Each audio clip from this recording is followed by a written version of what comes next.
Hello friends, welcome back to my channel. तो आज की इस वीडियो में आप जानने वाले हैं बहुत ही अच्छे अच्छे पॉइंट्स को जो कि अक्सर एग्जाम में पूछे जाते हैं।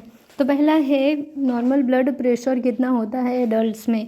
तो नॉर्मली 80 से 120 mm ऑफ Hg जो है वो नॉर्मल बीपी मानी जाती है। 120 सिस्टोलिक है और डायस्टोलिक 80 है। ठीक है।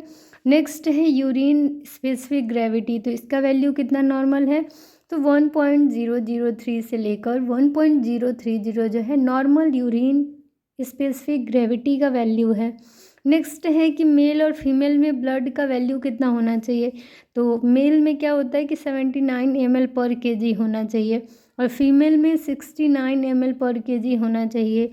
नेक्स्ट है कि ब्लड में देखें एसिड बेस का लेवल। तो नॉर्मल पीएच वैल्यू कितना होता है हमारे ब्लड का, तो 7.35 से लेके 7.45 इतना नॉर्मल पीएच है हमारे ब्लड का। नेक्स्ट है PCO2 partial pressure of carbon dioxide. तो ये है 35 to 51 mm ऑफ Hg। 35 से 51 mm Hg जो है वो नॉर्मल PCO2 का वैल्यू है। कितना, तो 35 से 51।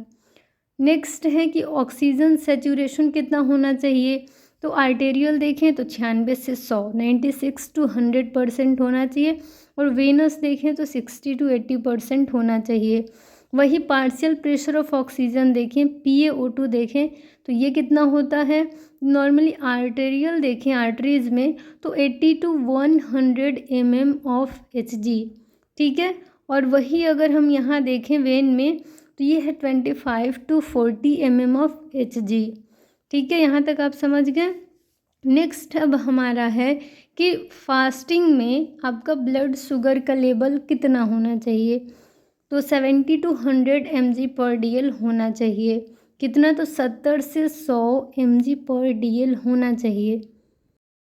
अब हमारा नेक्स्ट क्वेश्चन है पोस्ट प्रेंडियल, यानी खाने के बाद जो है रैंडमली अगर आप शुगर टेस्टिंग कर रहे हैं, ब्लड शुगर का टेस्ट, तो उसमें कितना वैल्यू आना चाहिए। तो 90 to 140 कितना, तो 90 से 140 mg/dl होना चाहिए।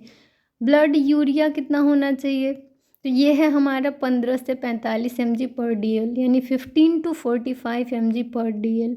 नेक्स्ट है ब्लड यूरिया नाइट्रोजन, तो ये है 7 to 21 7 से 21 mg/dl होना चाहिए। नेक्स्ट है यूरिक एसिड का कितना वैल्यू होना चाहिए। तो यूरिक एसिड का होना चाहिए 2.5 to 7 mg/dl। ये सब का जो यूनिट है वो mg/dl है, इतना आप याद रखिएगा। अब है कि सीरम क्रिएटिनिन कितना होना चाहिए। तो 0.6 to 1.4 mg/dl। कितना, तो 0.6 to 1.4 mg/dl। नेक्स्ट है सीरम कोलेस्ट्रॉल कितना होना चाहिए। तो 140 to 220 कितना, तो 140 से 220 mg/dl होना चाहिए कोलेस्ट्रॉल का लेवल।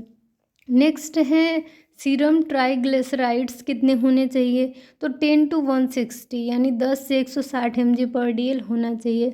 सीरम फॉस्फोलिपिड्स का लेवल देखें तो 150 से 350 mg/dl होना चाहिए। नेक्स्ट है सीरम LDH का लेवल कितना होना चाहिए। तो 70 से 240। ठीक है। तो ये सब क्या है हमारा, तो ये सब हमारा जो है नॉर्मल वैल्यूज हैं।